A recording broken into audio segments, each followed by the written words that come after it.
Last time I was here, that's what it was. Last time I was here, it was in December. I was asked to speak about the 50th anniversary. And I think I spoke from Markandeya Bhagavad Dharma, Prabhupada's arrival in Boston and the poem that he had written. And then I seem to recall, after I spoke about that, those who were present at the time were requested to give their support. And people came forward for offering financial assistance, and I think a substantial amount of donations were raised at that time for the 50th anniversary, to celebrate the 50th anniversary of ISKCON, and actually, but it's the 50th anniversary of Srila Prabhupada's placing his 2 lotus footprints first on North American soil, here in Commonwealth Pier, which is makes this a very significant place, and we spoke about that.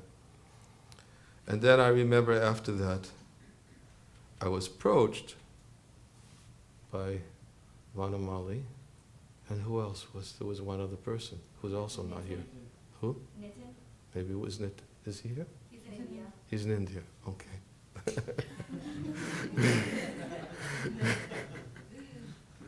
I was approached by Vanamali and Nitin, and I was asked if I could come. Next time I come, could I do something to help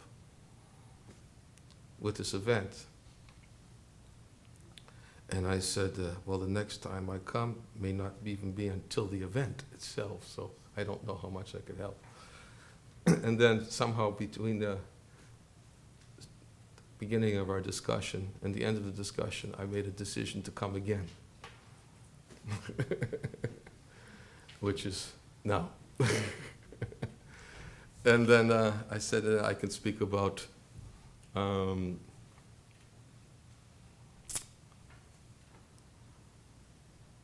cooperation, unity, and I could try to speak about, give what I could offer in the way of, hopefully, some inspiration for the devotees who are going to be participating and organizing this event, because it's quite substantial, it's a major event, to give them the inspiration to work cooperatively together.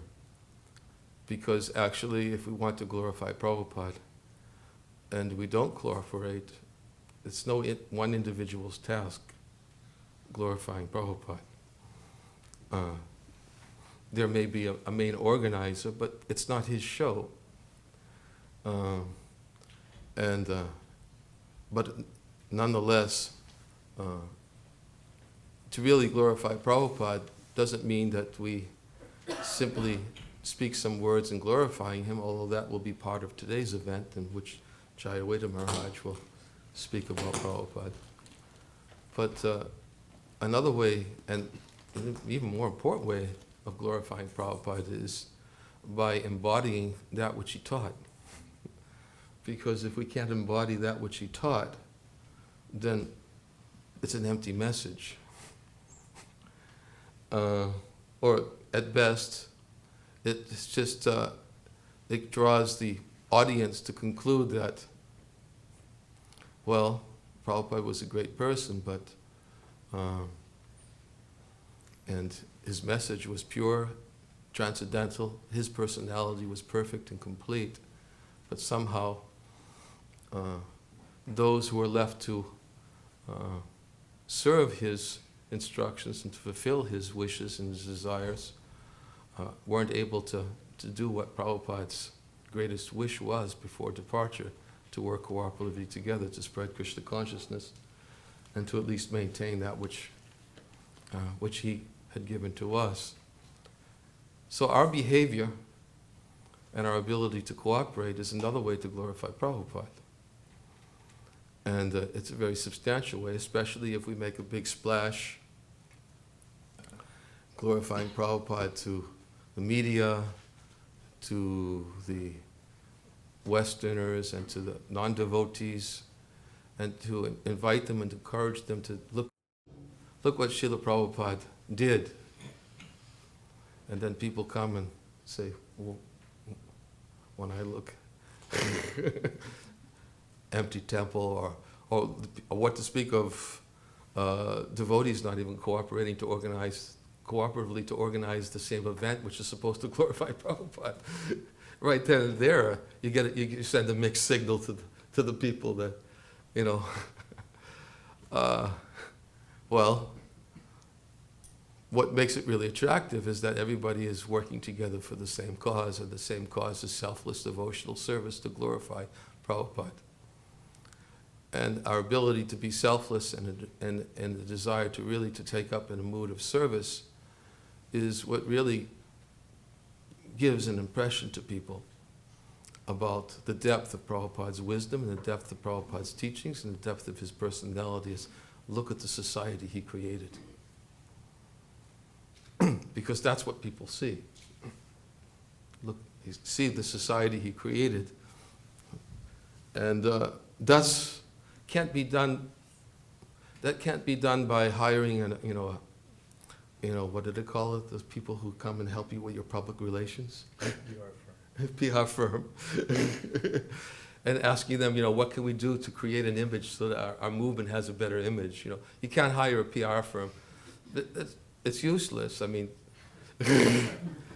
that's just an image. That means the whole focus is on structure, but the substance is not there. So if we just simply focus on structure, and without substance, then people are going to see through that very quickly. It doesn't take long. The substance is how much Srila Prabhupada's teachings mean to us, and how much we practice those teachings in our dealings with each other. How much do we embody his example that he showed us of compassion, tolerance, mercy, kindness, and determination. I was just speaking, I think it was the Jayadvaita Maharaj the other day, when I was speaking a reference from Srila Bhaktivinoda Thakur, where he explains that following in the footsteps of the previous acharyas has to be three important features. If they're not there, then there's no question of being able to follow in the footsteps of the previous acharyas. And he said those three features are determination, complete determination to serve the Supreme Lord despite any obstacles. The other was to constantly chanting the holy name of the Lord, to always take shelter of the holy name of the Lord in all circumstances. And the third was compassion. And he said if those three features are not there together, collectively, then there will be a deviation from our sampradaya. They have to be there. They're the symptoms of what does it mean to follow in the footsteps. Determination to satisfy the Supreme Lord in our efforts to satisfy Srila Prabhupada, and taking shelter of the holy name, which is another example that we have to show others. What Srila Prabhupada gave us is that he gave us the holy name, so we have to teach others that what does it mean to take shelter of the holy name, because that's Prabhupada's first and foremost instruction to his followers. In fact, he said it's the most important instruction. It's even more important than anything else. Is chanting the holy name of the Lord. And then compassion. And compassion also means, to have compassion for someone is not simply compassion for the external or for the dress of it. Prabhupada gives the example in Bhagavad Gita, simply to have compassion for the dress of a drowning man is not real compassion. You have compassion for the drowning man is to take the man out of the ocean and rescue him. So in the same way, compassion is not simply for the physical body, but compassion means to increase faith in others in pure devotional service. That's compassion. To increase faith in others doesn't simply mean, putting on a show. It means showing what will increase faith is our ability to embody Srila Prabhupada's teachings and to execute it in a way that's Krishna conscious and for his pleasure. For his pleasure.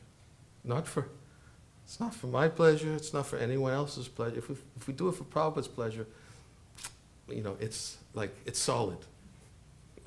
It's solid. That's a formula for success. You don't lose. It's win-win. If it's for Prabhupada's pleasure. Because part and parcel of Prabhupada's pleasure is he wanted us to cooperate amongst ourselves. And the best way to cooperate, of course, is to set aside our own personal agendas and try to really do something that will be very pleasing to Prabhupada. That's, I feel, the kind of inspiration that needs to be there to put on an event of this magnitude, which is not just a Rath Yatra festival that many people have done many times. You know what to do, you know everything. This is a first-time event that you're doing. And many of us won't live for another one. This is the 50th anniversary. Then the next one is probably the 100th. I'm not going to be around. And I know. This is it. We really want to make it an event that glorifies Prabhupada. And if we really want to make it an event that glorifies Prabhupada, we should get our consciousness together and work in a cooperative way so that we can really glorify Prabhupada, not only with fanfare, with big, billboards and external things, but we can really glorify him with substance by our own behavior and being his followers, so that they can see Prabhupada through us. They should see Prabhupada working through us, his followers. That's glorifying Prabhupada also. And Prabhupada, of course, gave a lot of his blood and his determination in helping us to understand this principle for the future of our Krishna consciousness movement. And although it's been how many years? Almost 40 years since he departed, we're still, fortunately, a movement, and we're still together. But that's not just the responsibility of the leaders, it's the responsibility of the followers as well. There's a verse in the Bhagavatam, Krishna speaking to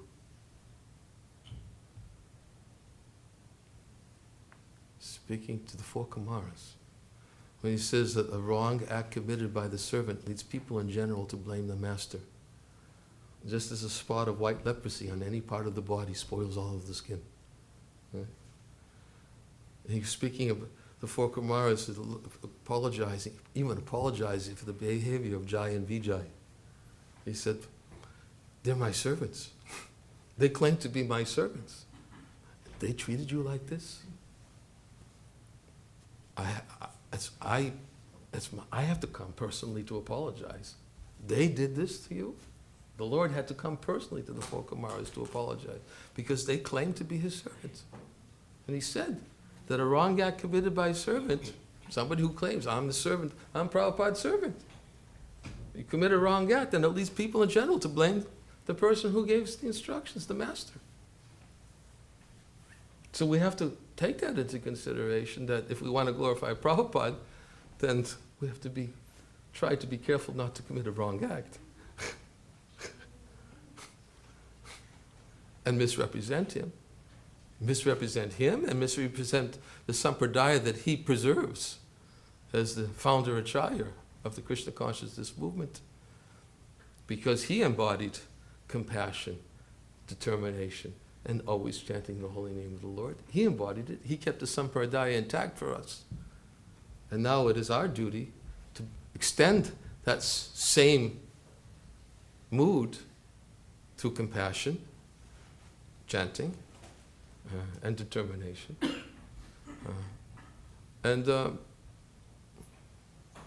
to awaken people about Srila Prabhupada's true glory. So it takes a lot to organize, as I said, an event of this magnitude. And I remember even, although it made me think of our festival, for instance, that we organize in Ukraine. Although it may not be comparable because the Ukraine festival is not a one-time event. And every year, except for last year because of the war, it didn't go on. But we're going to resume it this year. But it started with a concept. And the concept was to bring people together to hear about Krishna. And then at one point we decided that the real concept of this festival was, yes, to bring people together to hear about Krishna, but also to serve the Vaishnavas. Vaishnava Seva. And then, when that concept was planted in the minds of the devotees that we're going to organize a festival where nobody gets any personal benefit from it, because sometimes when you have a lot of people coming, then people have to, pay for the event, and then people start thinking, well, this is a way to make money. We cut that out, and we made the event as an event where people didn't have to even pay. It's Vaishnava Seva. And let them come, and without paying any festival fees. And then we did that one year, and then we did it next year, and it was a little difficult in the beginning, but then the devotees started to get a little taste of Vaishnava Seva, and they said, let's cut away the prasadam expenses. We won't even charge for prasadam, and let people just give whatever they want. Let them just donate whatever they want. And then gradually more people started to come. And because they were thinking, wow, this, free festival for 5 days, good prasadam, good sangha. But then what happened is because the mood of the festival was Vaishnava Seva, the core group of devotees started thinking of different ways of how to serve and to please the Vaishnavas and to please the senior Vaishnavas, who are actually the whole reason for organizing the festival, because the senior Vaishnavas were coming to give their association to the devotees, and they wanted to please them by facilitating their kata. And then a lot of people that started to come started to become very attracted. Like, why don't we do something to help? And then after, so many years of doing it that way, like as many of you know that, 2 years ago, not last year, as I said, but 2 years ago, 12,000 people came to the festival. And there were no fees. There were no festival fees. There were no prasadam fees. And some of the people were coming to the festival just simply for an opportunity to do some service. And not only that, they were giving donations to the festival so that they could serve. They became inspired because the mood was cooperation. The mood was cooperation, and this is what attracts people to come and to take part, because it's a cooperative effort. And devotees aren't looking anything for themselves. And the seed was just simply Vaishnava Seva. That's all. That was the seed. I tell this story. It's one of my favorite stories that I tell. But I might have even told it. I can't remember here before. It was 2 years ago. The way it's organized is that every day a different yatra takes responsibility for cooking prasadam. So a yatra consists of several temples, and the congregation, they get together, they buy the boga, they prepare the boga, they cook it, they serve it out, they clean up, and they do everything for the day, and then the next day another yatra takes responsibility, because it's 12,000 people. You imagine, there's one devotee who has to do it every day. He makes bread rolls, 25,000 a day. 25,000 a day. It's not a small thing. So anyways, I went into the kitchen one evening, and I went into the pot room, because there's a lot of buckets, serving buckets and serving containers and everything else that were there. And it wasn't so late in the evening, but the room was probably almost as big as this temple room. It filled with barrels, buckets, serving containers. And the devotees were at the sink washing. They had been out there all day, because there's 3 meals a day. There's breakfast, lunch, and there's even prasadam in the evening. And I came up to the devotee who was like drenched in front of the sink, washing the buckets. And I pat him on the back. I said, "Prabhu, is everything okay? Is there anything that you need?" And he looked at me and said, "I have a problem." I said, "What is it?" "They're only going to let me do this one day."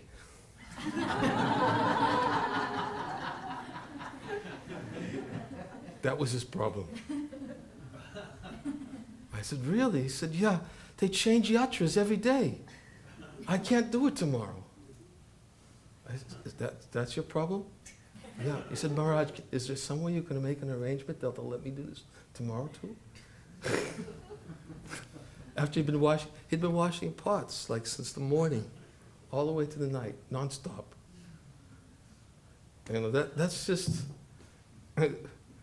it's Vaishnava Seva, It's the persons, example, the persons in the background, they were like, I think it was between 1,200 and 1,400 devotees who just stayed in the background and made all these different arrangements to serve the Vaishnavas. Many of them didn't even get to attend lectures, although all the main organizers were practically at every event, because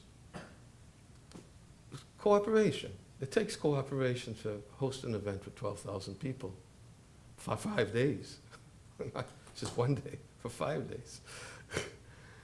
And then not only that, but when all the guests are leaving, they cook prasadam for everybody to take on the trip wherever they're traveling to for the day that they leave. Everybody gets a bag, prasadam. They get driven to the train station, to the bus station, wherever it may be.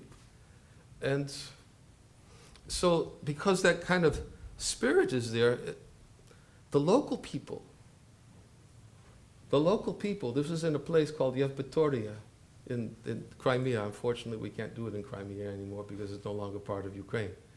But the local people started to come, and they saw like the mood, and last time, not last year, but the year before, many of those local people who saw the event were sitting in the fire yagya getting initiation. Chanting 16 rounds, following the principles. In other words, the event is attractive because it's a spirit of, sometimes I'm a little afraid to speak about it, because who knows, if I speak about it, then maybe it won't happen again.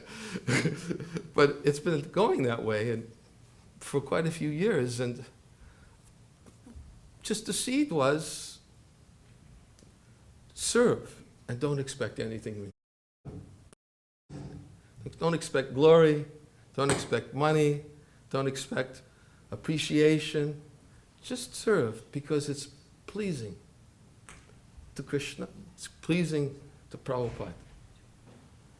And if we keep that kind of attitude, at least for this one-time event, there's a short somewhere.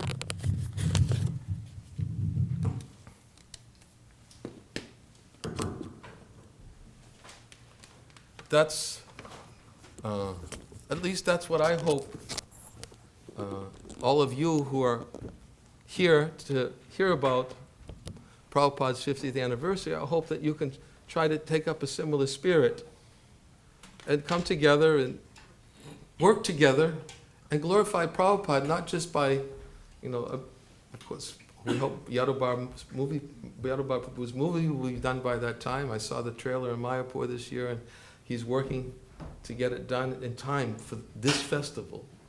Even right in his trailer, he says he wants to debut the festival, the movie, on September 19th or whenever it is in Boston. So that will be there to glorify Prabhupada.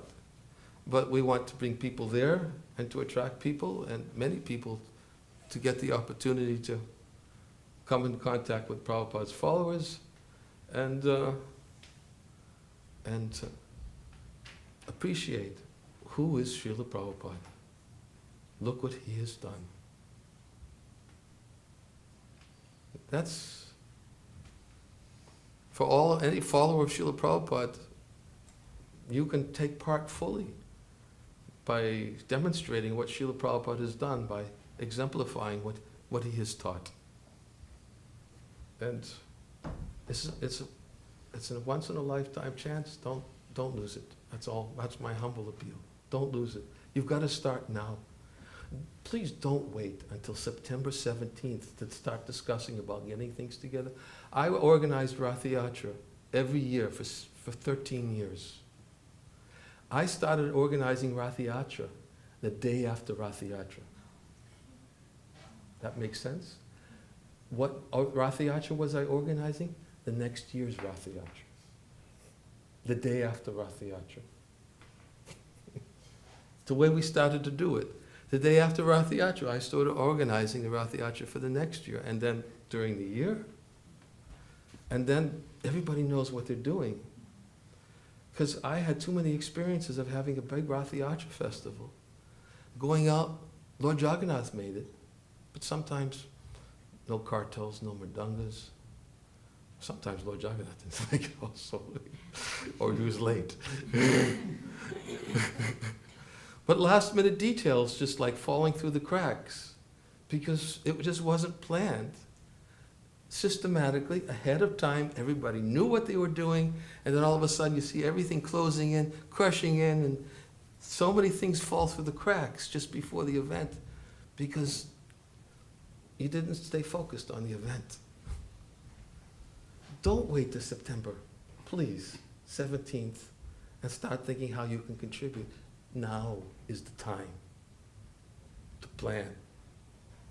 Now is the time not only to plan the time, energy, and what you're going to do, but it's time to plan to take part in all future meetings also, so that you can all be a part of something very wonderful to glorify Prabhupada. That is what I ask, my humble appeal. That was my message I wanted to make today. And Jayadvaita Maharaj is going to speak about Prabhupada. He'll give the substance, I gave the form. If you're time for 5 minutes, then Huh? I'll come. If you're time for a few minutes. I can? Okay.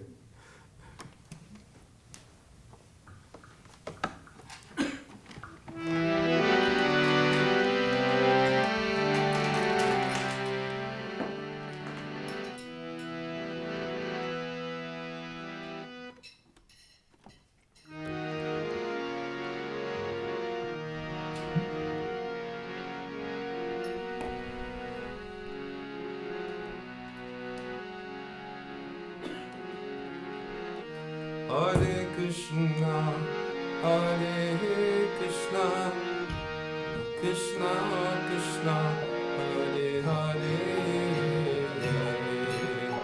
Hare Rama, Hare Rama, Rama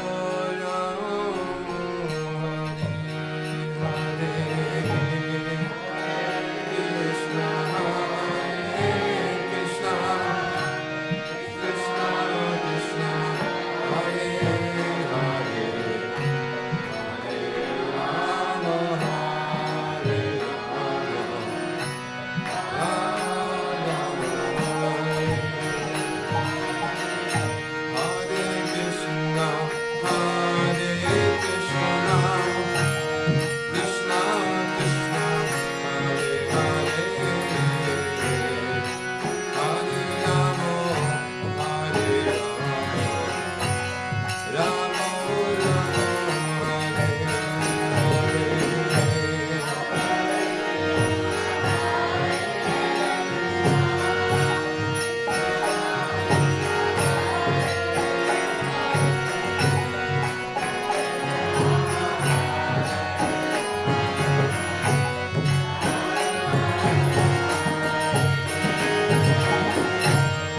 feel pretty good about myself today because many of the things that I had in mind to say were the main things I had in mind to say. Niranjana Maharaj has said. So that makes me feel like I'm not too far off the mark.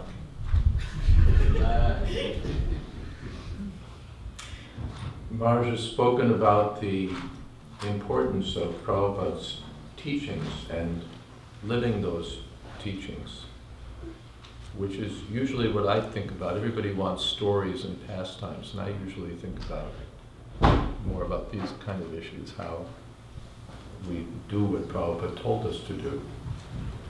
And Maharaj has spoken about the importance of seva, serving Krishna and especially serving the Vaishnavas. And another theme, he kindly left something for me to talk about, is that Srila Prabhupada never thought small. Prabhupada said, did he say this is my disease? He said something like this was his problem, this was his disease. I could never think small. An example, a very prominent example of that is Prabhupada's coming to America. His godbrothers were mostly felt very good about their accomplishments if they could build a mutt, build a temple, and attract some devotees to serve in the temple. And they could maybe from there extend out and do some preaching. They felt like they were, and they were following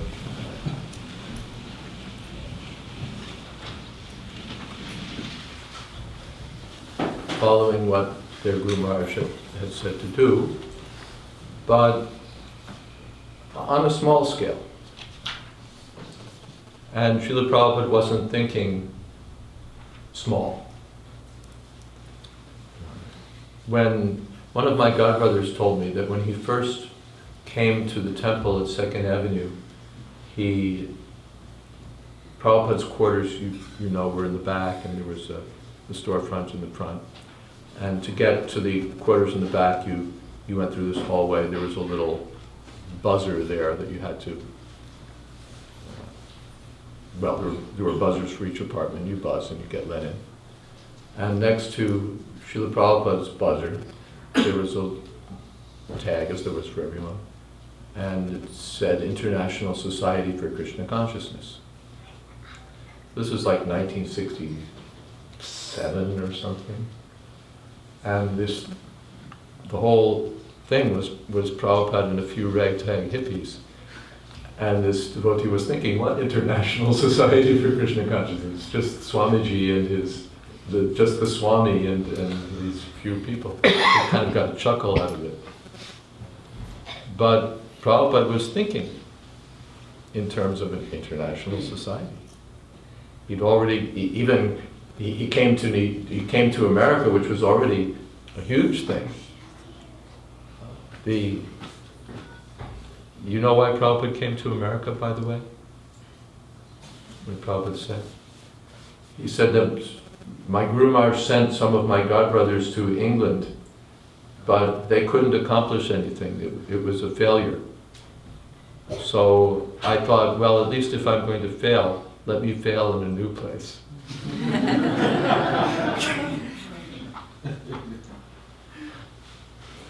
So Prabhupada came, that's one reason why Prabhupada came, why he came to America.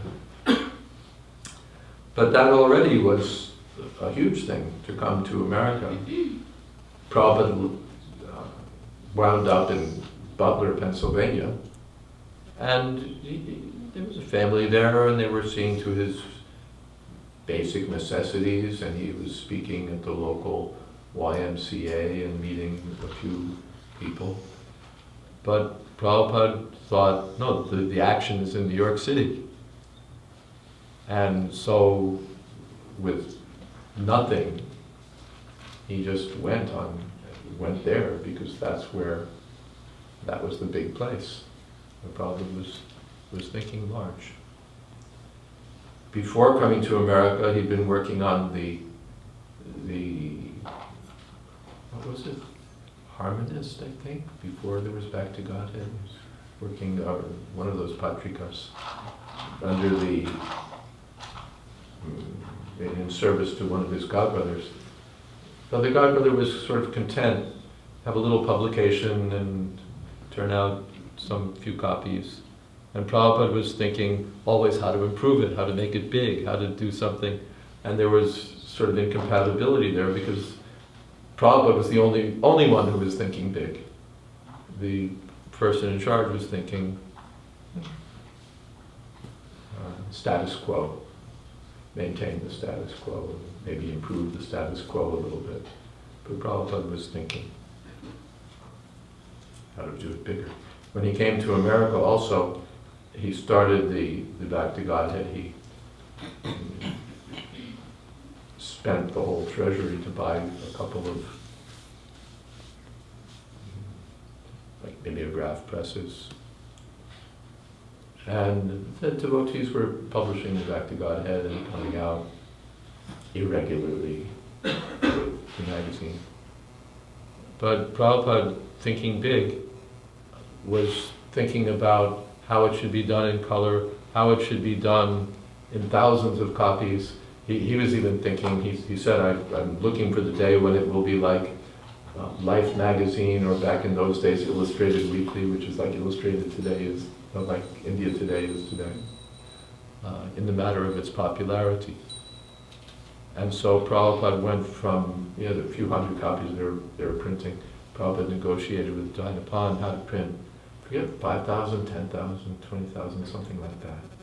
And then, okay, you take this many, you take this many, you take this many, and you take this many to the temples. How to do it larger.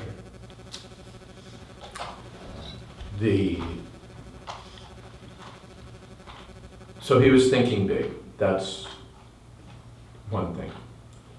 And the other side of it is he wasn't thinking just a small group. He was thinking how to expand, how to go beyond that small group and reach out. In New York, I remember we were thinking that the Krishna consciousness could be attractive to the hippies. If a person was a hippie, that meant he was kind of like, well, we'd say now today broad-minded, but back then it was like expanded minds. So if you had an expanded mind, then you could be receptive to Krishna consciousness. And so we should approach those people. Even Prabhupada himself had said that the hippies were our best customers. So we were thinking about approaching those people. And we actually thought it would probably, it wouldn't really go beyond them because they were the people who could understand it. I said that one time and Satsrup Maharaj sort of one-upped me. He said, we didn't want it to go beyond them. If the straight people got it, they'd ruin everything. We wanted to keep it within our little community of the people that we were comfortable with or that we were part of or familiar with, and expand it within those boundaries and not really have it go beyond that. Apart from which we wouldn't have had much of an idea of how to go beyond that. Thinking small in that way, looking within a small order. But Prabhupada had been going had started the Sankirtan in Tompkins Square Park. And then he told us that we should go on Sankirtan party chanting every day. Even those who were working in the publishing department, he said, you must go out at least 1 hour. At the time Prabhupada gave that instruction, I think we hadn't yet come to Boston. ISKCON Press was in New York at that time. And probably, there, or, yeah, whatever there were just a couple of devotees. We were in New York. And Prabhupada said every day we should go out on chanting. That even those who were working, at least an hour a day. And then he said, and you should distribute books. Prabhupada had published teachings of Lord Chaitanya, and basically was sitting, however many copies had been ordered, were stocked. We had them on the bookshelf, and we'd ask people to take them and distribute a few copies here and there. But Prabhupada, first he told us that we should, when we went out for kirtan, we should distribute the Bhakti Godheads. He said every gentleman will give a quarter, 25 cents. And then after we'd been doing that for a while and found that we actually could distribute magazines, that you should distribute books, which was like, you should climb Mount Everest. How do you get a person, how do you sell a book to a person? 25 cents is one thing, but to get a person to take a book. But that was Prabhupada's instruction, that when you go out with the kirtan party, you should distribute these books also. And he just said, you approach people and ask them to take a book. And the rest he left up to us, how to do that. And so when we came up here to Boston, that's what we were doing. The press devotees, the press became quite a big thing actually. They got that house in Alston, North Beacon Street, big house, former mortuary, undertaker's place, funeral home. And the Prabhupada also gave a check for the press. And so it became a big crew. The painters were there, the artists, and the typists, and the transcribers, and the press workers. But Prabhupada said we should go out every day. And we did. We would go out, all pile into a van, and we'd go out to Boston Common and chant for at least an hour. And then we get back to the press. And it actually enlivened our whole day. We got more done because we went out and chanted, not less. If we got it for 2 hours, we'd probably get still more.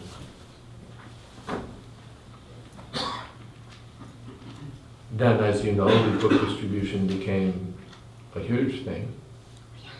And devotees were distributing hundreds of copies. One devotee would distribute hundreds and hundreds of copies of books every day. And Prabhupada, in his usual fashion, was expressing some pleasure and telling us that we should do twice as many. That the scores were nice, but we should double. Or he would say, now it's very nice, now the next thing is you should distribute sets of books. How do you distribute sets of books? That was the next challenge. You should distribute sets of books. So Prabhupada was thinking always larger, larger, larger, larger, and reaching out. In the context of this 50th anniversary event, the one lesson that can be drawn is that it's not just for us. It's not just for us. We can, if we put our minds to it, we can have a very nice festival and have devotees come from all over Boston, all over the Northeast, and other places, and we can have a very nice family picnic. That's not wonderful. If we reach out further, so many Indian people will come. We can appeal to them that Prabhupada's an Indian sadhu, and this is Sanatan Dharma, and so many ways we can reach out to the Indian community, and then we'll have so many Bharatiya attending the festival. Devotees and Indians. Generally in America these days, devotee, it's almost synonymous if devotees means Indians. Because we're thinking within that small circle. Big circle actually, now so many Indians have come to America. Krishna's mercy on us, if not them.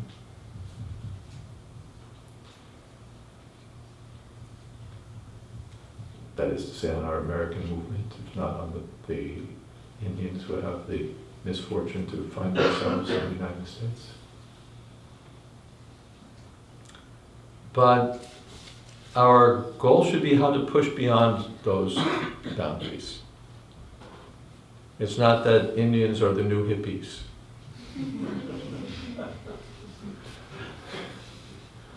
Prabhupada used to say the hippies are our best customers, but now we'll say the Indians are our best customers. And we stop there because we don't need to go further than that, or maybe we don't want to go further than that. If the other people get it, what will they do with it? They'll mess it all up.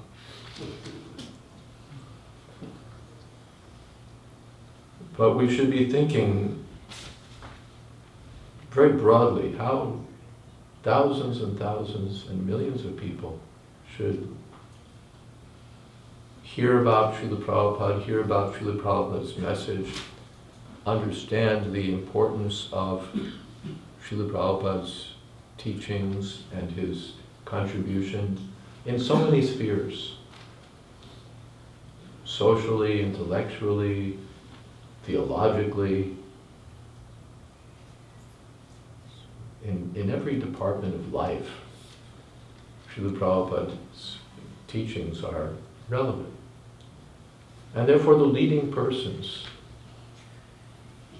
actually are meant to understand these things. Yat acharati shreshtas, tattadeveta rajana. The leading persons. Evam Parampara, Krishna said, I spoke to Vibhishan, not to one of the little thumb-like personages who accompany the chariot as the sun moves around its orbit. He spoke to the headman in the sun, Vibhishan. The headman and the head planet. Raja Samastav Suramurti Vishesha. Of all the planets, the sun is the number one planet. Of all the people on the planet, the sun god is the chief man. Krishna spoke to him. Then it descended in the Parampara system. So we're meant to reach the leading people. They should understand. Even Srila Prabhupada himself, in later years, he was asking the devotees to arrange for him to meet with leading people. I know in England and in Germany they did that with a fair amount of success. Prabhupada met with leading men. One time there was some program somewhere in India, and Tamal Krishna Maharaj was inviting Prabhupada or asking Prabhupada to come. And Prabhupada told Tamal Krishna Maharaj, I think maybe, what's that thing called, telegrammed him back, that you speak if mass, I'll speak if class.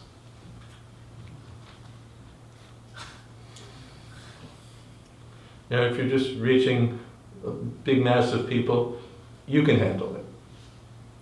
And if it's a high class of people, leaders of whatever city it was, then I'll come and speak. Then I'll come and speak. That means probably that's another dimension of big. One big is numbers, and another big is high, up high, those who are leaders, thinking big. In one sense, our limitation is that we don't think big enough.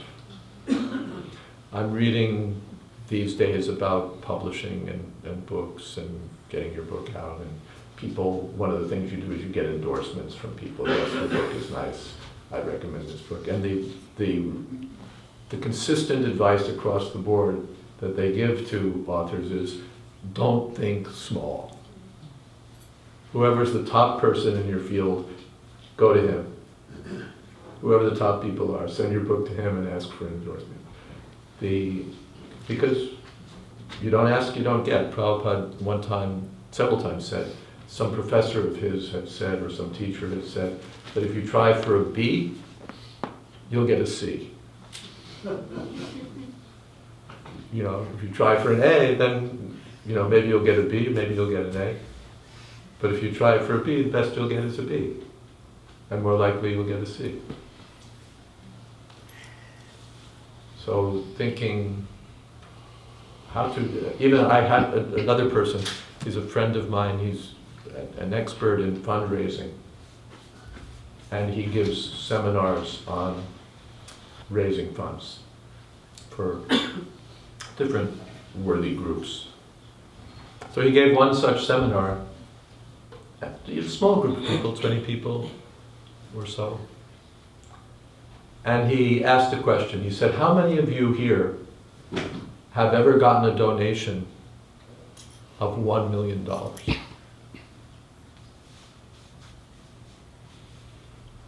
And one woman raised her hand. Then he asked, how many of you have ever asked for a donation of $1 million? The same woman raised her hand.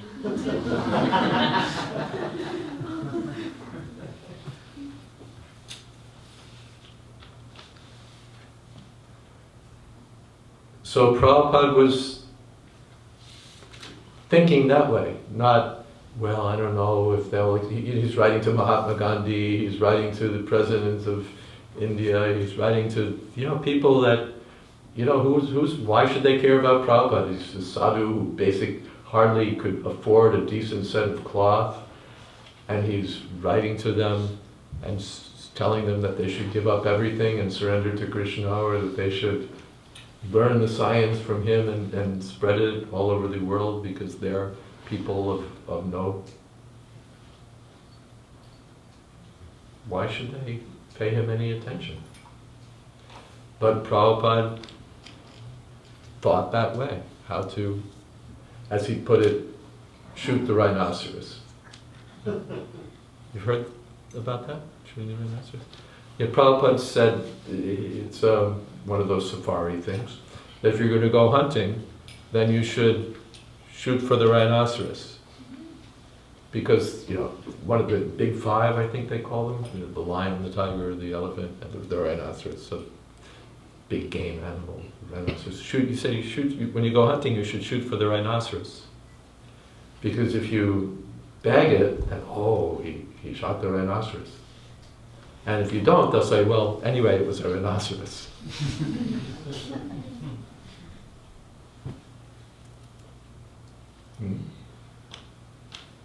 That was Prabhupada's. Even one time, book distribution was going on full scale, like huge.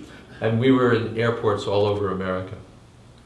And just like tearing up the airports. Every place you went, there were devotees approaching practically every traveler there was. And we were an airport manager's nightmare. You're trying to just run an airport and get people in and out and the planes and the traffic and this, that. And you've got a band of like determined book distributors out there whose mission in life is to see that everybody gets a book. It's not really what you had in mind. So we were definitely not the fun part of their agenda as far as they were concerned. And the main place that the biggest airport in the country, maybe still is, was O'Hare, the airport in Chicago. O'Hare Airport, enormous airport. So all the airlines that are doing hub and spoke, who are feeding you into one place and then feeding you out from there to some other place. The main hub is Chicago. Enormous. So devotees were in Chicago airport every day, and they were coming from around the country to distribute books in Chicago airport.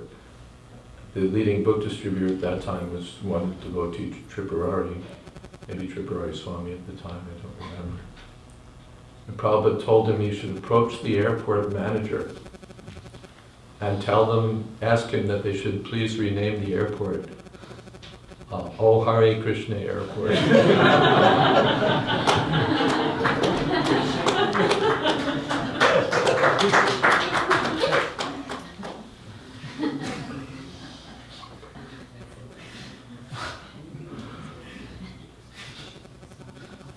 And Tripurari did. He approached the guy. Nothing ventured, nothing gained. So they haven't yet renamed the airport, but time is on our side.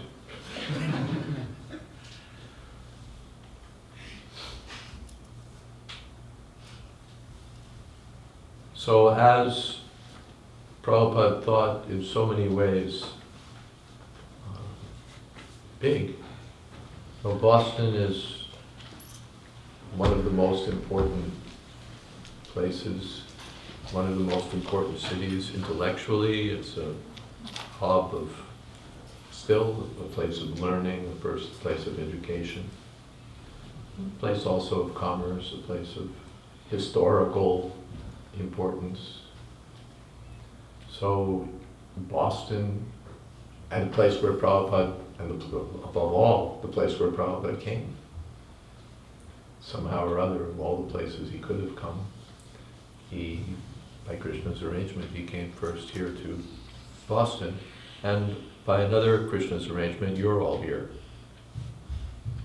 So that's an opportunity for service, how to make Srila Prabhupada known. Actually, Boston is important because Prabhupada came here. All that other stuff, American Revolution and all those other things, they're of less importance. Even America itself will come and go. It's temporary. It's not going to last forever. And the values for which it stands, life, liberty, and the pursuit of happiness, are fairly small time. Not fairly small time, they are small time. How to stay in this world under the influence of illusion and pursue life where you can't live, liberty where you can't be free, and happiness in a place which is certified as Dukkalaya, a place of misery. Very wrong-headed idea. So Prabhupada gave the right idea, that real life means to live forever. Real liberty means to be free from birth and death, free from disease and old age, free from conditioned life. And real happiness means to be eternally connected with Krishna in devotional service. So these are the most important ideas. They're revolutionary ideas, they're great ideals, are what we look at and call Maya. We would have said to George Washington, "Sir, you're in Maya."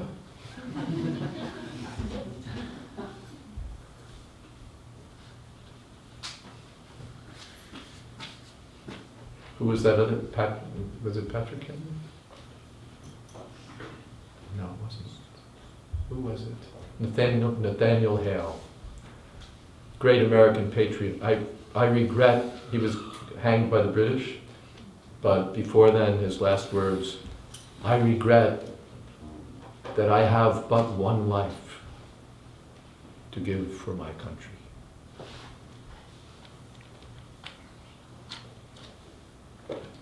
An illusion. I have but one life. You've got so many damn lives, fool.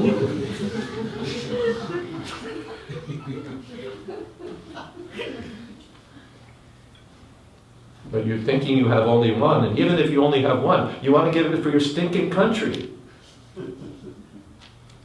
Bhoma ijati. What is that? Yasyatma buddhi kunape tridhatuke swadi kalatradishu pomli vidhi yatirtha buddhis shalile nakarhichit janeshva bigeshu sayabagoka. Great patriot. We have to read about you in the history books. According to Srimad Bhagavatam, you're no better than a cow or an ass. Because you're thinking you're this body, with this bag of mucus, bile, and air is yourself. That these are your kinsmen. That this chunk of dirt is worshipable, is worthy of dedicating your life for. And you're neglecting the real business of life, spiritual realization. So, and those were in the glory days where they actually believed in all that stuff. Now it's just, throw up words about democracy and freedom and our American way of life, and it's all just like how we grab the world's money and resources and enjoy gross sense gratification. Well, that's called misled. The world is misled. And Prabhupada wanted to create a revolution in the lives of a misdirected world civilization. Confirmed.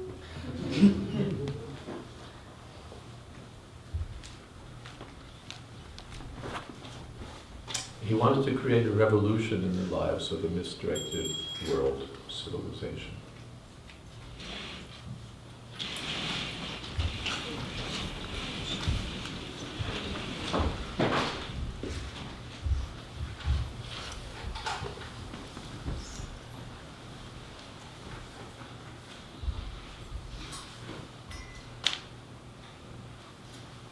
That requires dedication. On the other side of Nathan Hale, handed to him, the man underwent serious tapasya, or serious sacrifice for the thing that he considered important. It was the wrong thing. George Washington and his ragtag gang, traipsing around the woods and middle of the winter.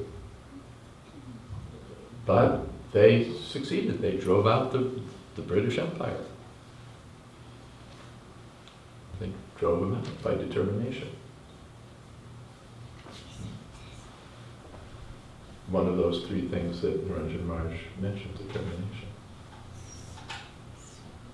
Gandhi and crew drove the British out again from India by determination. So that also is needed. Even Castro, which is not in our American Revolution pantheon, but he had his own revolution. He drove out the Americans. Drove out the Americans. And you can read about him, how he was just like on his own with a few guys, and they were just sleeping wherever, and with their rifles pointed to their mouths at night, so that if they got captured, they could pull the trigger.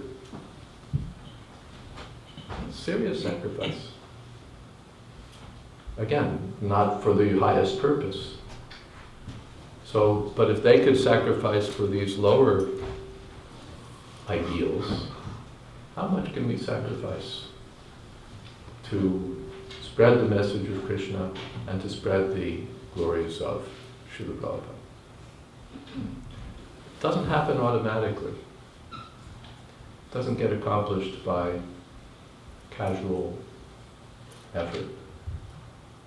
If they just thought it would have been a good idea for the British to leave America and go home, leave the colonies and go home, it wouldn't have worked. It needed dedication, sacrifice, austerity, hard work, determination, persistence. a refusal to take no for an answer. We just kept on.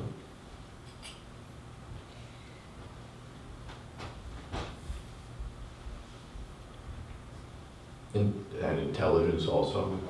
Those who were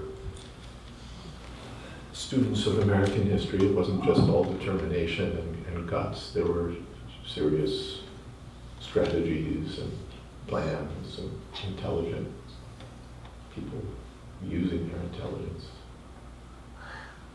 So these things are wanted. How to do something, Prabhupada said, strain your brain, how to do something big for Krishna. How to do something. And that was a phrase of Prabhupada, strain your brain. Strain your brain. Didn't mean just cook up mental concoctions, but always think how to do this, how to do this, how to do this, how to do this. Somehow or other, how to do this. Strain your brain. Even Prabhupada would criticize us if he would ask us to do something big, and if we would say, but Prabhupada, he would say, then what is the use of your being American? America is supposed to be the greatest country, Americans are so intelligent and resourceful. What is the use of being American? We were publishing, it's famous of course, we were publishing a book once every 2 months, a full hardbound book, which meant it went from raw manuscript to finished product in 2 months. And we thought that was quite respectable. But we were way behind Prabhupada. We were on the beginning of the 5th canto, and Prabhupada had already finished 5th canto and practically completed Chaitanya Charitamrita.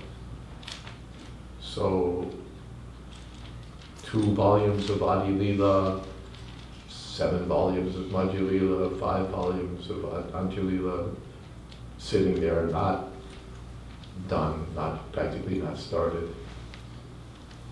5th canto, I think not even started.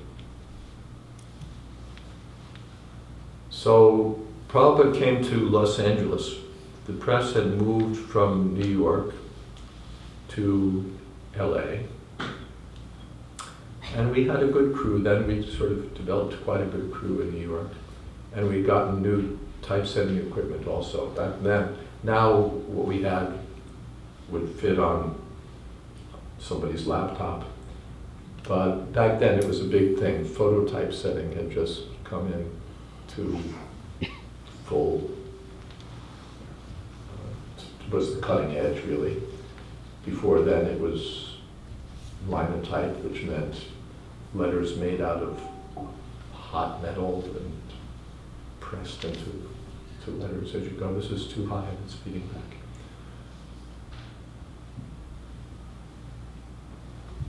And we had these little IBM composing machines, which are a story in themselves. But anyway, is someone able to fix this so it doesn't? He's working on it. Okay. So we bought this photo typesetting machine. I think it was about $18,000, which was serious money for us back then. It was more serious money for everybody back then, but for us especially, it was serious money. And it was the computer was a tower, the height of a man, and it had all these flashing lights and buttons for directly entering values into registers. And it had, we'd splurged a little so that we added an extra memory board. It was like this big, 8K.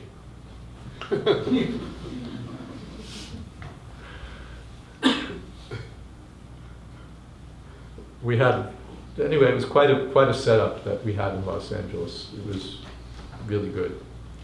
So Prabhupada came to LA and toured the press. And the arrangement was that everybody would be at their battle station. You know, everyone would be at their workstation. Everybody would be sitting or working at what they normally do. And Prabhupada would come see, and Radhavalava, the press manager, Prabhupada, this is such and such, and he's doing such and such, and over here we're doing such and such, and showing Prabhupada how they do the page makeup on light tables. You know, probably no one even knows what a light table is now. The way you put pages together in a book is that you put it into InDesign and you tell it what parameters you want, and you press the button and it comes out all in pages. The way we did it back then is that the type came out in a big long sheet of paper, developed paper. It was shot, the light went through the machine, shot it onto photosensitive paper, you developed the paper, and made this big long roll of type. You then took that and pasted it with hot wax onto what we used to call flats, which were pieces of cardboard, thin cardboard with lines drawn on them to show where the lines of type should go. And you had a light shining from beneath that, from a table. And so that showed you, you'd see the lines on the paper, and then you'd align your paper, and then you'd take an X-Acto knife and you'd cut your type into pieces and you'd position it down on the page. And that's how pages were done back in the days of back in those days. Those were the advanced days because we had a machine that did the wax. Before that, we were spraying the pages with, what's it called? Rubber cement. Or, actually pasting it up with rubber cement. So anyway, we had this fancy thing. Prabhupada toured and saw this is this person, this is that person. Then the next morning he went on his walk as usual, and he said to Rameshwar Maharaj, who at that time was the BBT trustee in charge, he said, in India I was dreaming about something like this. In India I was dreaming about something like this. And all these young people dedicated to turning out Krishna conscious books, and artists doing paintings, and I was dreaming of something like this. We'd seen all the computers with the flashing lights and all that. He said, now I think these 21 books, you are behind me, but I think you can do these 21 books in 2 months.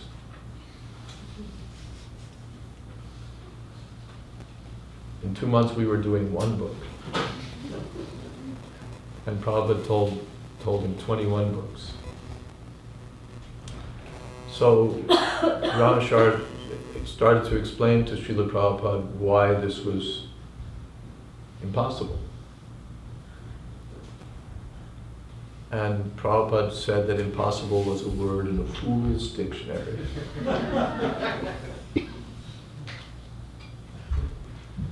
And then again, he told him that if you can't do it, what is the use of you? What is the use of you? Useless. So then Rameshwar, after the walk, went to Radhavalava, and they got together because he saw that Prabhupada was serious.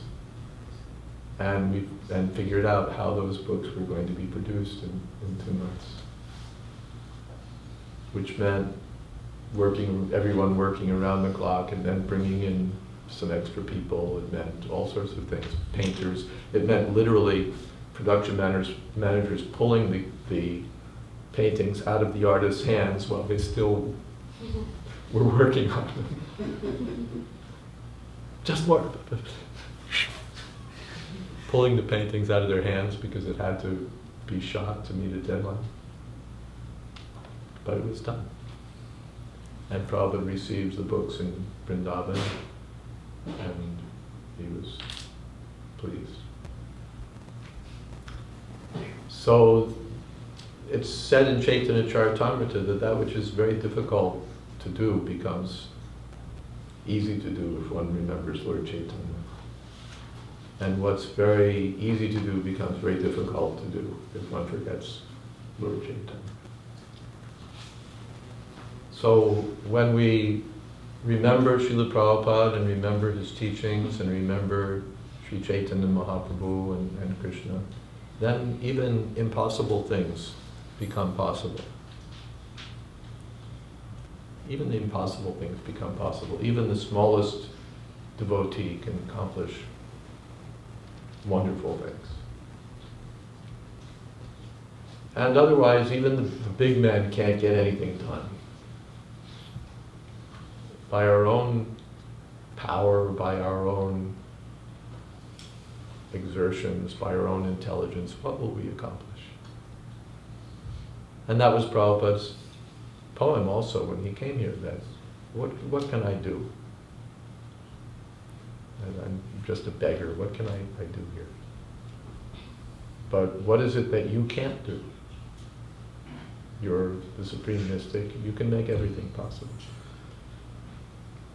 And my Guru Maharaj's desire is very strong, Tar Ichcha Balavan.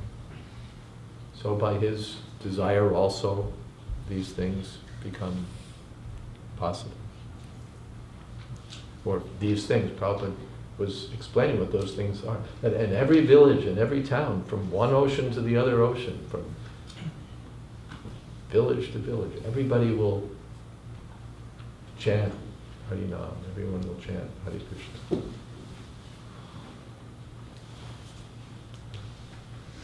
The people may be fallen, it may be Ugrastan.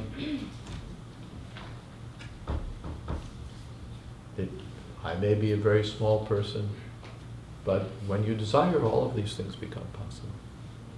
By the mercy of the spiritual master, all of these things become possible.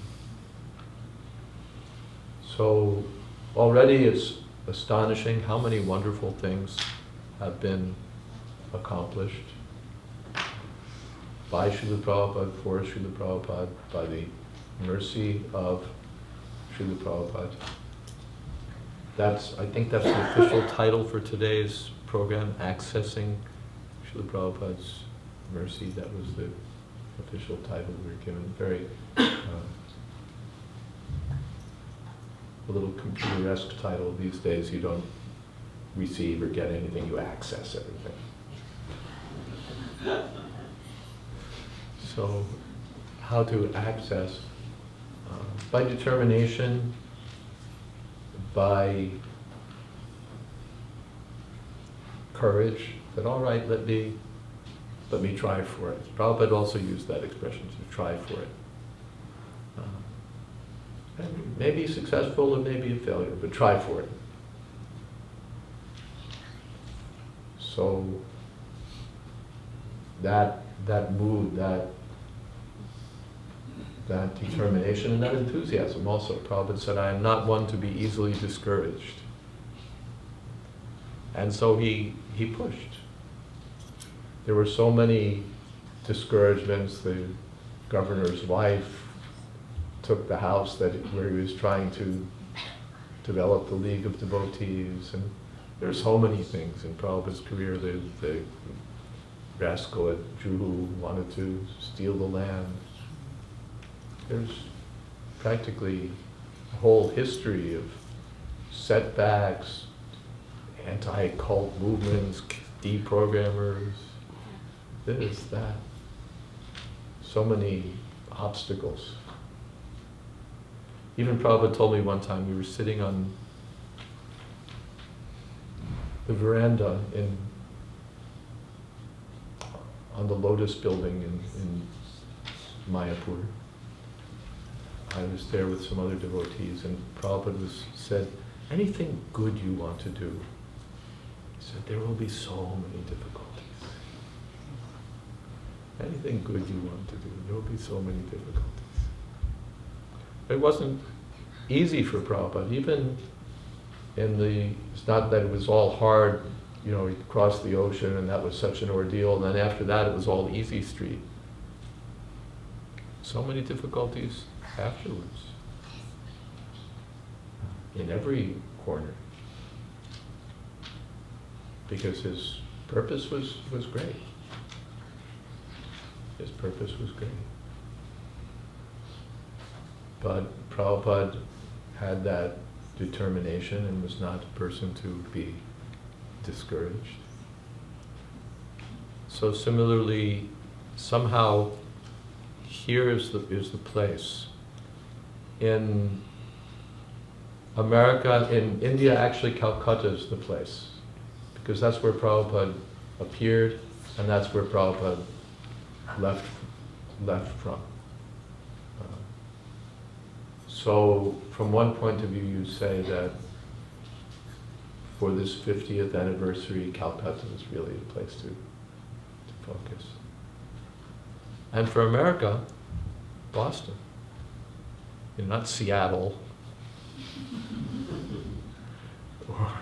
or Cincinnati, or there's so many other places. Prabhupada came here. Prabhupada came here to Boston. So that gives special importance, even from the mundane point of view. If you have a newspaper article, if it's about something that happened on the other side of the country, the editor says, what's this all about? But if it's about some local person or a local event, then it's news. Right? It's news. Otherwise, it's not of importance to us. So somehow, this is the place. Everything Prabhupada did, his landing here and the subsequent history, is news in Boston. It's news everywhere. Prabhupada came to America. But it's especially news in Boston because this is the place where Prabhupada came. Commonwealth Pier in Boston. So you can take advantage of that fact. You can take advantage of Prabhupada's mercy. You can take advantage of your combined resources here and try to do something big, or try to do many big things. Make the biggest, not only splash, but serious impression. In South Africa, the head of our BBT is a devotee named Govardhan Prabhu. And he started something called the Bhaktivedanta Swami lecture. And what that is that we book a very prestigious venue at the leading university in Johannesburg, the leading city in South Africa. And we invite students and professors, leading people to come for a very serious presentation about Srila Prabhupada's contribution. So that the intelligent leaders can understand something about Prabhupada's contribution. And again, there's a lot of attention to detail. It's quite, for me, disorganized person, amazing to see the plans that are made up, and they know exactly like who's going to be directing the cars so that they get to the right parking area as they come in, and all the details are like assigned and thought of and assigned and worked out so that it comes off very well. And it's not enormous, it's not national news, but building up. Now this year I gave the first one, Devarmita Maharaj gave the second one, and disciple of Bhakti Tirtha Maharaj, Bhuta Bhavana from London, is giving the third one coming up pretty soon actually. So building up, to present that Srila Prabhupada deserves to be taken seriously, deserves to be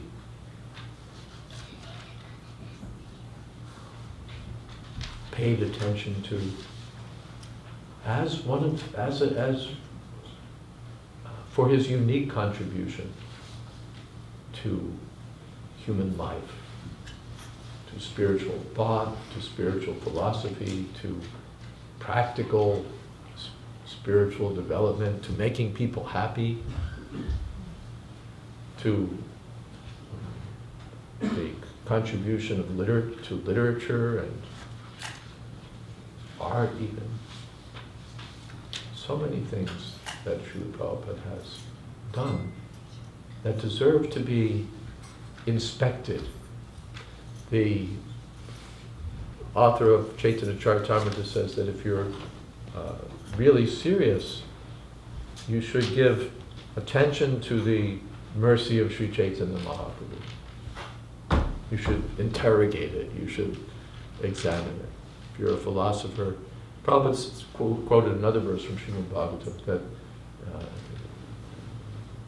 essentially that whatever your expertise, it should be dedicated to Uttama Shloka.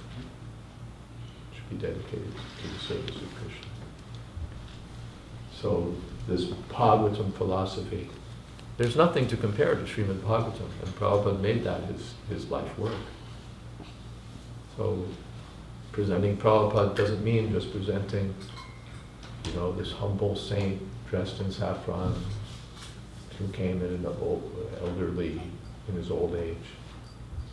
But he brought with him this treasure of philosophy, of culture, of human development or revolutionizing the human spirit. And all of these things you can think about and think how to reach out high and wide, to reach the leading people, the most important people, and to reach as many people. Not just the Indian consulate, but broadly, how many leading people should understand Prabhupada's contribution, and how many people from how many corners of Boston and Cambridge should be exposed to Prabhupada's message.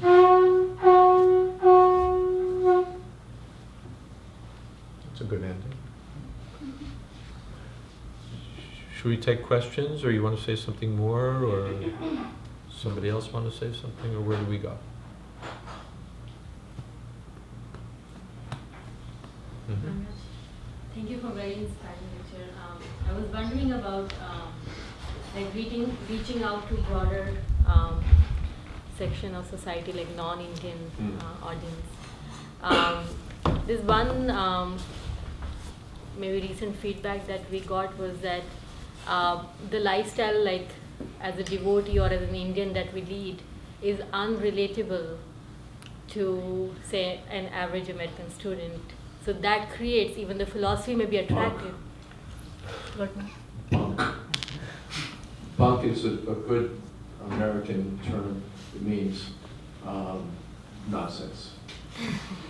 That our lifestyle is so unrelatable that nobody can really get it, and therefore we have to do something else, or we can't be successful. Not true. Not true. First of all, if you look at, I wrote an essay about this one time for Back to Godhead. If you look at all the stuff that we were doing back in the 1970s, all the things Prabhupada was saying, half of them are like, back then, you're vegetarians? What do you eat? How do you get protein? I could never live on boiled carrots and peas. It was it was the next thing to being as if we were whipping ourselves or starving ourselves, and now it's everybody's if you're, I don't eat red meat.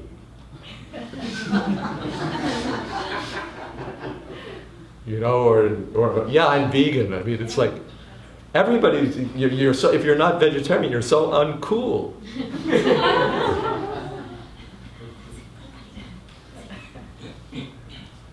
back in the old days, Prabhupada was, 4 regulative principles, including no tea or coffee or cigarettes.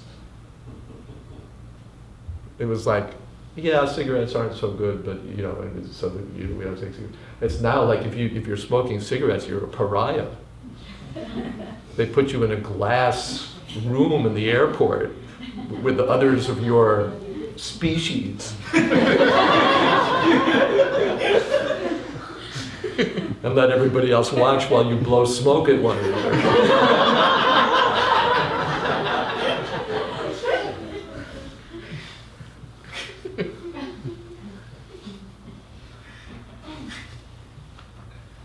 Prabhupada was completely, 40 years ahead.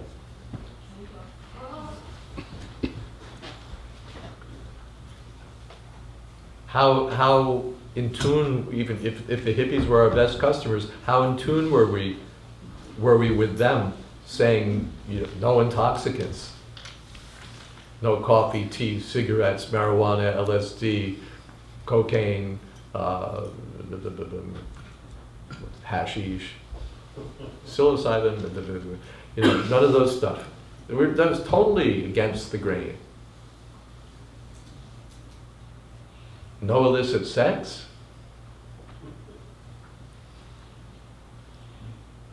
Tell a hippie no illicit sex. It's like telling a bird no chirping.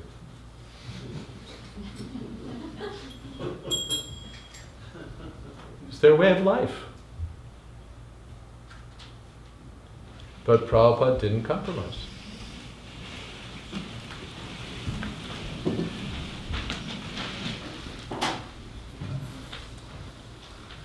Apart from that,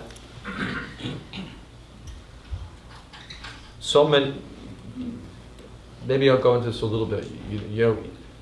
Devotees in general, and Indians also sometimes think, that this is like a strange thing and people are not going to buy this because they're Americans and this is so, but so we have to find something, so what becomes popular? Kirtan. We're looking for something to get people into somehow the neighborhood of, so that we can soften them up, so that they could maybe, what happens while around us? People go ape over kirtan.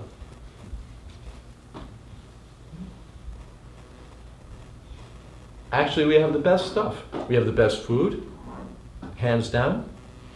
We have the best music. Absolute best. We have the best philosophy. I just did this book on Ecclesiastes, and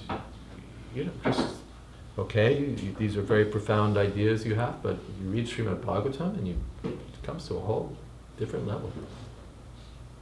That's philosophy. There was an article in the New York Times some years ago, because Fashion Street is always looking for some new angle. And what was really in that year was some designer who was dressing up his people in silk flowing robes for like $2,000. The Hare Krishna look.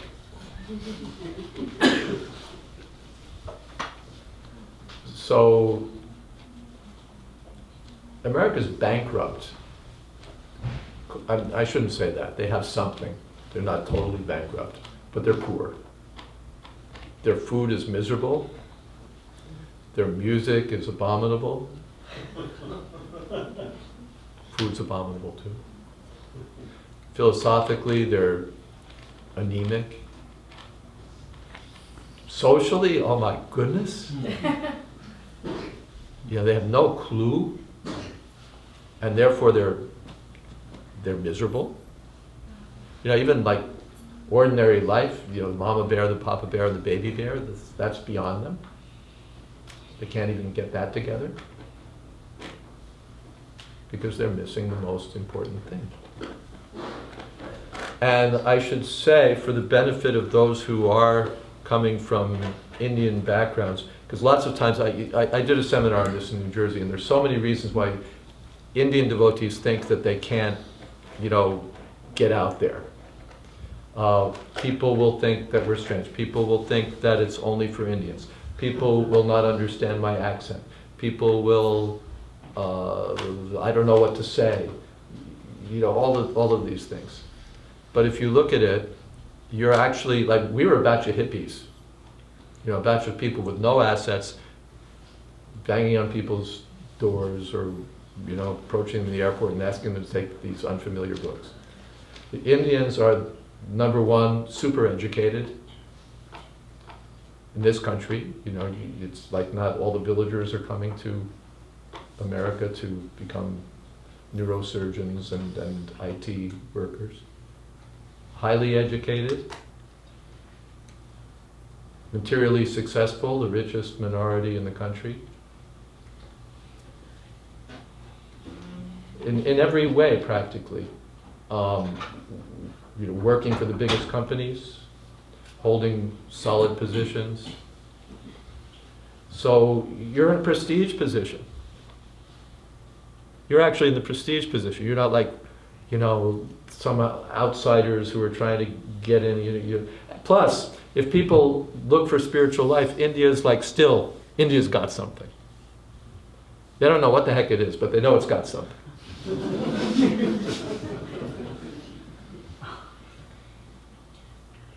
Still, Prabhupada also said that people, he quoted someone that if you have to look for spiritual life, you have to look for, and people do. Still, they're going to India to look for spiritual life. But people identify India as a spiritual place. Venezuela is not seen as a great spiritual center. But India is. Just because you're Indian, they think you know something about it. You're authentic. When I used to live on the Lower East Side, I used to pass this little hole-in-the-wall kind of a store where the guy was selling wicker chairs and brassware and Brijbasi posters and stuff like that. And he used to sit on one of these wicker chairs and sit there. I was afraid to approach him. I thought he knew so much that I felt intimidated to ask him anything about anything. And he was just some banya, just some guy who's doing business on the street. But if a guy is Tibetan, you figure he knows more about Buddhism than you do, because he's Tibetan. The guy may know nothing about nothing, but you think he must know something more. Just because you're Indian, you're looked at as an authority. And then if you actually know, as most Indians don't, they're totally confused.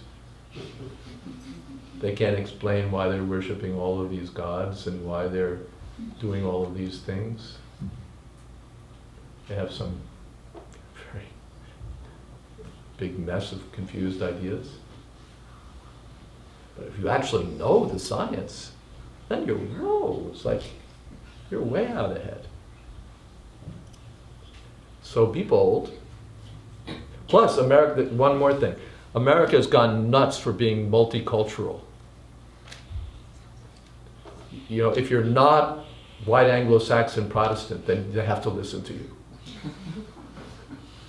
Right? The universities are falling all over themselves looking for, someone who's got Inca blood to round out the student body, or American Indian at least, or if we can get a couple of people from Laos or something they're totally into being multicultural. It's like a huge theme. We have to give you a hearing, we have to give you respect because you represent diversity. It's like the big thing that's in neon lights all over diversity. If you're anti-diversity, God help you.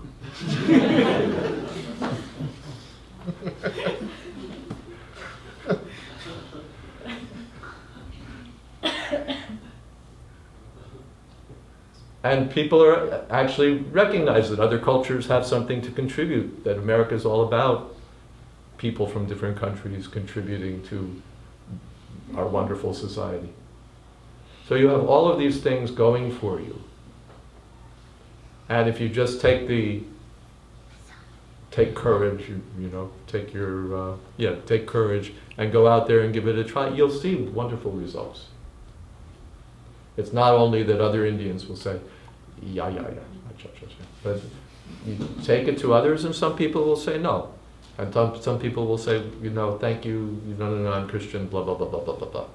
As they've always said to everybody, But so many, you'll find the people who are interested or who are receptive or who are open-minded. And with all of those assets going for you. So if you've got it, leverage it, and you have it. Not to say that if you're not Indian, you don't have assets.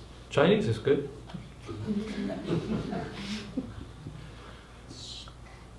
Yes. I mean, it may have been talked about before, but just in terms of motivation, why Boston?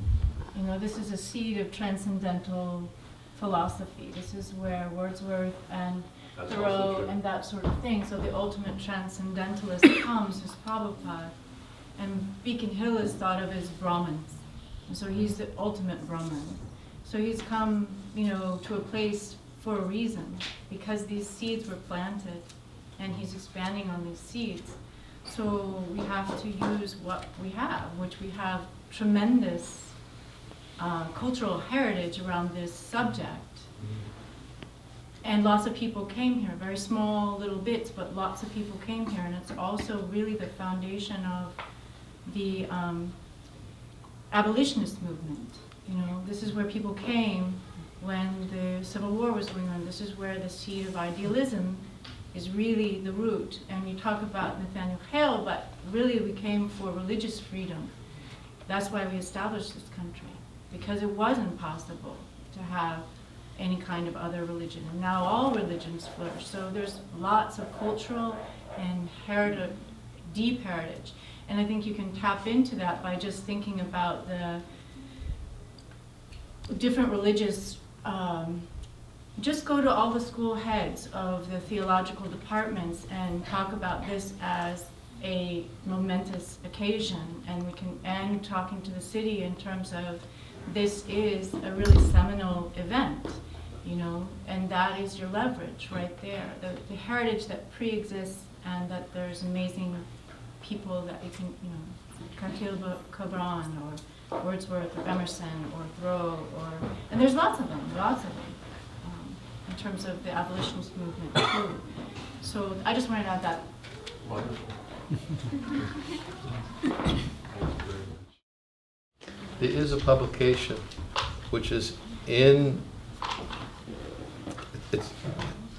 production that's supposed to represent the whole event globally, and it's already going to. It was supposed to be put out in about 5 or 6 different languages, and there was a big team of people working on it, and I think it will happen. Whether it will be in time for our event, I can't say, because it's supposed to be used for 2016, which is actually the 50th anniversary of ISKCON, because that's the main thrust of the event. We're starting 2015 because that's when Prabhupada landed in America. But I believe that that material is supposed to be accessible, that somewhere on the internet soon. And there'll be then a hard copy by the end of the year. Then you want big things, small things. You want something that's like about this big that you can, right? Yeah, Or something where you can take this much text and put it on your website. That's it. So for that, I would suggest you get in touch with them there in Washington and start knocking on the door and making sound. And that's another thing, the resources of elsewhere in America can be invested in Boston. If you go searching for people to help you from elsewhere and say, hey, let's pull it into Boston, work on that. Good. We have to end. We have to end. Thank you all very much. Hare Krishna.